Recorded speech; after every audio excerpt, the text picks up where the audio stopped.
Hi friends, ఇప్పుడు నేను చెప్పబోతుంది chain stitch number 2. మనం చైన్ స్టిచ్ నెంబర్ 1లో చూసింది లాంగ్గా స్టిచెస్ అని వేసాం. ఇప్పుడు దూరంగా కాకుండా దగ్గరగా వేసుకోవడం నేర్చుకోవాలి.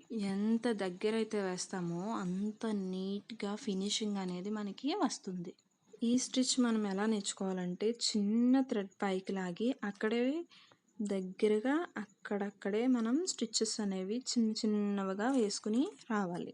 ఈ స్టిచ్ మీరు ఈజీగా వేయగలరు, కానీ స్లోగా వేస్తారు. మీకు ఎక్స్పీరియన్స్ ఎంతైతే పెరుగుతుందో దాన్ని బట్టి మీరు స్టిచ్చెస్ ఫాస్ట్గా వేయడం అనేది మీకు వచ్చేస్తుంది ఆటోమేటిక్గా.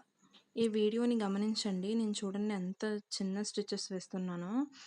దీనికన్నా ఇంకా మనం చిన్న స్టిచ్చెస్ అనేవి వేసుకోవచ్చు. మీరు కింద థ్రెడ్ పట్టుకునేటప్పుడు ఎప్పుడు కూడా లూజ్గా పట్టుకోవాలన్నమాట. మనం ఆ హుక్తో పైకి లాగేటప్పుడు ఫ్రీగా మూవ్ అయ్యేలాగా థ్రెడ్ని కింద టైట్గా పట్టుకోకుండా చాలా లూజ్గా అనేది పట్టుకోవాలి. తర్వాత మెటీరియల్ విషయానికి వస్తే, మీరు పెద్ద ఫ్రేమ్స్ ఏం తీసుకోవద్దు. చిన్న wooden frame are plastic frame తీసుకోండి చాలు, చిన్నది. నీడిల్ కూడా ఒక్కటే తీసుకోండి. బయట 10 రూపీస్ 15 రూపీస్కి అమ్ముతారు, ఒక్క నీడిలే తీసుకోండి.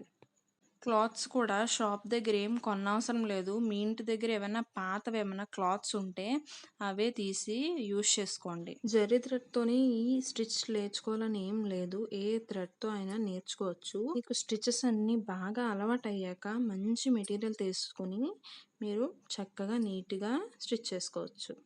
నెక్స్ట్ వీడియోలో చైన్ స్టిచ్ నెంబర్ 3 చూద్దాం. Thanks for watching.